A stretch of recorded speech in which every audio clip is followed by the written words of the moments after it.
teď jde všude makám. Jednou rejtem, jednou teda zprávě do těch dáme.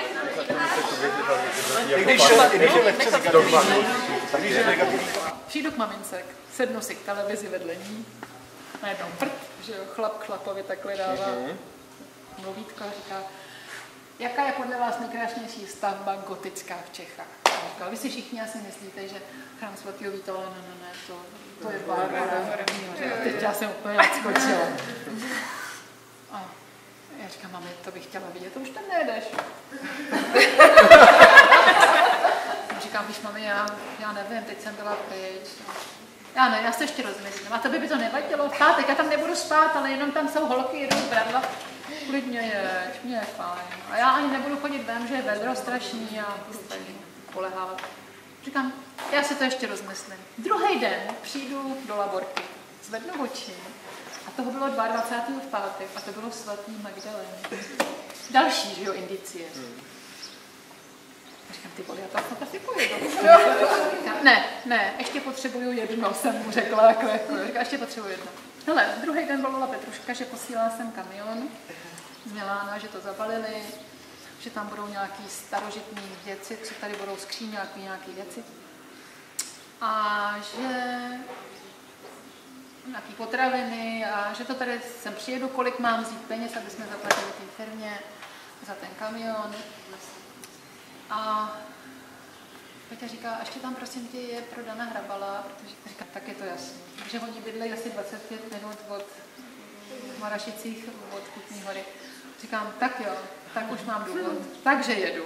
Takže jsem říkala, že do 8 do 9 budu maximálně. Takže já jsem vyrazila. Napřed jsem měla k tomu Danovi, tam jsem odvezla všechny ty věci. Pak jsem jela tam, ve 2 hodiny jsme se setkali, Barbora nádherná. Teď vlezu dovnitř, že to jsme si to prohlíželi hodně hodin a pak jsme si koupili ještě do 1. patra, tam se to kupuje zvlášť. Vylezeme nahoru, překrásný. Teď takhle jsme se vohli z toho balkónu a vedle mě sloup a ta Soňa takhle kouká z druhé strany a najednou vidím ty oči, jak se Peťa říká,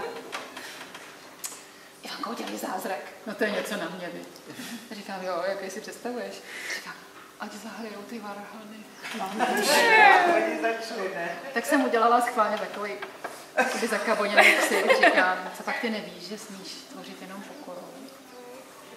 Jo, už to vím. Jo. Tak jsme se zasmáli, jako já říkám, pamatuj si, až to nebudeš chtít, bude to úplně jedno, tak je uslyš. Já z té mý zdědvičky jsem takhle viděla s pod tou střížkou veliký kostel, takový, to člověk by řekl zase chrám, tam toho strašně hodně. A teď holky, tam bychom se mohli ještě podívat, a já nevím, jestli mají do 5 nebo do 6. Říkám, hele, nebudem to řešit, najíme se, my jsme si pak dali ještě zmrzlinu s horkýma malinama, pak než přišla ta s tím placením, ta číšnice, a pak jsme si to užili. Vůbec jsme na čas úplně zapomněli. Vylezeme takhle, sjedeme dolů, hele, obrovský vrata, říkám, tyhle, to bude zavřený. Soňa říká, ne, já jsem teď viděla paní, jak tam lezle dovnitř. Říkám, tak já to zkusím. A teď klika takhle, jo. Tak já jsem se opřela o tu kliku. Jsme tu preberali prednášky. No. A teď zostalo tak ticho a mladí do toho, že kdyby lidi věděli, kolikrát já jsem spal s Ivankou.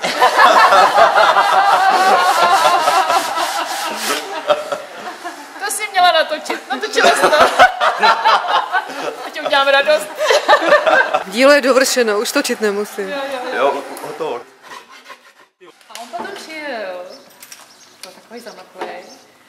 Ale já jsem nevěděla, který to je, ale mně to došlo. Já mu říkám, ty jsi určitě XY, a říká.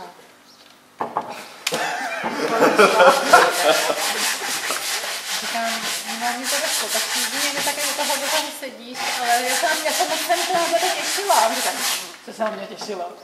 Říkám, no, těšila, si popovídáme. A pak jsem teda sežrala vušta, když jsem se opekla vušta. Pak ještě druhýho, pak si říkám, tak teď je ta vhodná doba. Tak jsem se sedla vedle mě a říkám, tak se ptej. A on mi říkal, já už nemám otázku.